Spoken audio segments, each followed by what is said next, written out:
क्या आप अपने चेहरे की रंगत और निखार को लेकर परेशान हैं? तो ये वीडियो आपके लिए ही है। जानिए वीडियो में। अस्सलामुअलैकुम रहमतुल्लाहि वबरकातुह। खुश आमदीद टोटके घर में, जहां हम बताते हैं आजमूदा, कुदरती और सादा टोटके जो वाकई काम करते हैं।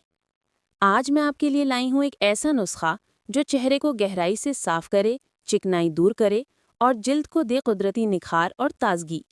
इसके लिए आपको सिर्फ दो चीज़ें चाहिए जो तकरीबन हर घर में मौजूद होती हैं। पहली, मुल्तानी मिट्टी। दूसरी, अर्क गुलाब। मुल्तानी मिट्टी जिल्द के मसाम साफ करती है, इजाफी तेल जज्ब करती है और जिल्द को ठंडक और तरोताज़गी देती है, जबकि अर्क गुलाब जिल्द को नर्म, चमकदार और निखरा हुआ बनाता है।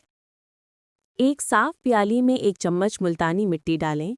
इसमें इतना अर्क गुलाब शामिल करें कि एक हमवार सा पेस्ट बन जाए। अगर आपकी जिल्द बहुत खुश्क है तो चंद कतरे ग्लिसरीन या शहद भी शामिल कर सकती हैं। पेस्ट को ब्रश या उंगलियों की मदद से चेहरे पर लगाएं, खास तौर पर नाक, माथे और ठोड़ी के हिस्से पर। इसे 10 से 15 मिनट तक लगा रहने दें ताकि ये कुदरती तौर पर खुश्क हो जाए।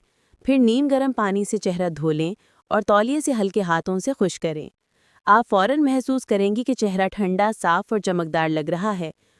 ये टोटका हफ्ते में 2 बार ज़रूर आजमाएं। चंद दिनों में जिल्द नरम, निखरी और मुतवाजिन हो जाएगी। ये ख़ास तौर पर चिकनी या मिक्स जिल्द वालों के लिए बेहतरीन है। तो ये था आज का कुदरती और आजमूदा टोटका।